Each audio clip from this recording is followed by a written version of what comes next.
সকালে ঘুম থেকে উঠে যেভাবে সংসারের সমস্ত কাজকর্ম একা হাতে করে মাকে নিয়ে গেলাম হাসপাতালে। তো চলো বন্ধুরা, আজকে তোমাদের সাথে এটাই শেয়ার করতে চলেছি। আশা করছি তোমাদের আজকের ভিডিওটা খুব ভালো লাগবে। আর ভিডিওর কোনো অংশ যদি তোমাদের কোথাও ভালো লেগে থাকে তো তোমরা চাইলে এই ভিডিওতে একটা লাইক দিয়ে আমার চ্যানেলটিকে সাবস্ক্রাইব করে নিতে পারো। আর আমাকে ছোট্ট করে হলেও একটা কমেন্ট করে জানিও তোমাদের কেমন লাগলো। রাধে রাধে বন্ধুরা, কেমন আছো তোমরা সবাই? আশা করছি সবাই খুব ভালো আছো আর সুস্থ আছো। আমার আরও একটি নতুন ব্লগে তোমাদের সবাইকে অনেক অনেক ভালোবাসা আর অনেক স্বাগত জানিয়ে আজকের ভিডিওটি শুরু করছি। আর আশা রাখছি তোমাদের আজকের ভিডিওটি দেখতে খুব ভালো লাগবে।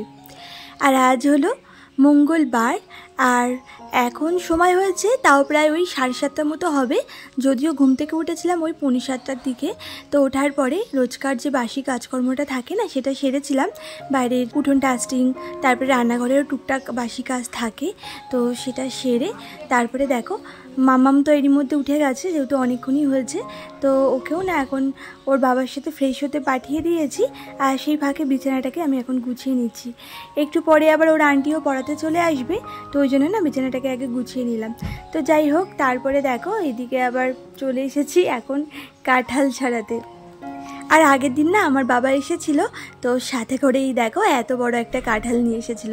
এটা আমাদের গাছের কাঁঠাল। তো যাই হোক, ওই কাঁঠালটা না একটু ছাড়িয়ে দিলাম, বাড়ির সবাই মিলে খাবো। যদিও আমি শাশুড়ি মাকে বলেছিলাম কাঁঠালটা ছাড়িয়ে নিতে, সকালবেলায় রুটি দিয়ে তাহলে খেতে পারবে, তবে উনি আবার কাঁঠাল ছাড়াতে পারেন না। আসলে কাঁঠাল ছাড়াতে গেলে ওই হাতের মধ্যে আঠা আঠা লেগে যায় না, তাই জন্য কেমন একটা বিরক্তি ভাব মনে করে, তো একদমই পছন্দ না। আর সত্যি কথা বলতে আমারও না খুব একটা পছন্দ না, জানো তো। এই কাঁঠাল ছাড়াতে গেলে না হাতের মধ্যে কেমন একটা আঠা আঠা হয়ে যায়। আগে কিন্তু তেল মেখে নিয়েছি, তাও না একটু আঠা আঠা হয়ে যায়, জানো। তো যাই হোক, ওদিকে কাঁঠালগুলো ছাড়িয়ে দিলাম, তারপরে রান্না করে এসে তো ভাত বসিয়েছিলাম, আর একদিকে ওই মুগ ডালটা সেদ্ধ হতে বসিয়েছি। আজকে তো আবার মঙ্গলবার, আর মঙ্গলবার করে তোমরা তো জানোই, অনেক বন্ধুরা যারা আমার ভিডিওগুলো আগে দেখেছো, আমরা তো নিরামিষ খাই। আর মঙ্গলবার করে না হনুমানজির পুজো করি। আর মাম্মাম তো বেশি দিন না নিরামিষ খেতেই পারে না, ওর খুব কষ্ট হয়। এমনি তো 2 দিন আমাদের খেতেই হয়, বৃহস্পতি আর রবিবার করে। তাই সত্ত্বেও মঙ্গলবার করে আমি হনুমানজি পুজো করি বলে তাই খাচ্ছি। আর আমার পাল্লায় পরে ওকেও খেতে হয়। তবে মাঝে মাঝে না ওর জেঠিরা যখন একটু আমিষ টামিষ রান্না করে ওকে দেয়, ও তখন খায়। বাচ্চা মানুষ তো, তাই আমি আর বারণ করি না। আর আমি মানলেই হলো, কারণ পুজোটা তো আমিই করছি, সেই জন্য আর কি। আর মোটামুটি মঙ্গলবারটা কিন্তু আমি মানি, তাও তোমাদের দাদাভাই আর মাম্মাম কিন্তু অনেক দিন পর্যন্ত মেনেছে। তো এখন তোমাদের দাদাভাই তাও মানে, মাম্মাম না সবসময় মানতে পারে না। ওইদিকে ভাত আর ডালটা হতে হতে তো বেশ খানিকক্ষণ সময় লাগবে। তো ভাবলাম কি ততক্ষণে দাঁড়িয়ে না থেকে ঘরটা আগে মুছে আসি। ওইদিকে আমাকে তো আবার যেতেও হবে এক জায়গায়, আর সেজন্য ঘরটাও ঝটপট দেখো মুছে এসেছি। আর এদিকে ভাত আর ডাল হয়ে গেছে, তাই নামিয়েও নিলাম। আর গত একটা ভিডিওতে আমাকে স্মাইলি দ্বীপা থেকে দিদিভাই বলেছিলে, বুনু ভিডিওটা খুব সুন্দর হয়েছে, আমিও ব্লগ করি। হ্যাঁ গো দিদিভাই, আমি জানি তুমি ব্লগ করো, তোমার ব্লগও কিন্তু আমি দেখে এসেছিলাম। তুমি যখন ফার্স্ট আমাকে কমেন্ট করেছিলে সেই দিনই কিন্তু আমি তোমার চ্যানেলে গেছিলাম, গিয়ে দেখেছিলাম যে তুমি কেমন ব্লগ বানাও। আর আমাকে যারা যারা কমেন্ট করে আমি কিন্তু প্রত্যেকের আইডিটা গিয়ে চেক করে আসি, আর মাঝে মধ্যে কিন্তু তাদের ভিডিওটাও গিয়ে দেখে আসি। তো যাই হোক, এদিকে দেখো এখন আবার আলু ভাজাটা বসিয়েছি। আর আলু ভাজা হতে হতে এদিকে বরবটিগুলো কেটে নিচ্ছি, তাহলে ওই তেলের মধ্যেই কিন্তু বরবটিগুলো ভেজে নিতে পারবো। আর আজকে বেশি কিছু রান্না করব না, আজকে ওই ডালের সাথে আলু ভাজা, বরবটি ভাজা আর একটু পটল ভাজবো। আর যখন ভাত খাবার সময় একটু পাঁপড় ভেজে নিলেই কিন্তু হয়ে যাবে। আজকে যেহেতু এক জায়গায় যাবো তো, আর এমনিতেও তোমাদের দাদাভাই নিরামিষের দিন না বেশি তরি তরকারি খেতে চায় না, ডালের সাথে একটু ভাজাভুজি হলেই কিন্তু হয়ে যায়। তবুও কিন্তু করতাম যদি আজকে বাড়িতে থাকতাম, যেহেতু মাকে নিয়ে হাসপাতালে যেতে হবে, তাই আবার রান্না করতে গেলে আবার আর তরকারি করতে গেলে অনেকটা সময় লাগবে, তাই ভাবলাম থাক, তোমাদের দাদাভাই তো খাবে না, আর আমার একার জন্য করেও বা কী হবে। তাই সে কারণে দেখো ঝটপট দেখো এই রান্নাগুলো করে নিচ্ছি। আর আমাকে স্বপ্না দেবনাথ থেকে দিদিভাই বলেছিলে, দিদিভাই খুব সুন্দর একটা ভিডিও দেখলাম, খুব ভালো লাগলো গো, তাই অনেক ভালোবাসা রেখে গেলাম। থ্যাংক ইউ গো দিদিভাই, আমাকে এত সুন্দর করে যে কমেন্ট করেছো তার জন্য তোমাকে অনেক অনেক ধন্যবাদ জানাই। এইভাবেই আমার পাশে থেকো, শুধু এইটুকুই অনুরোধ।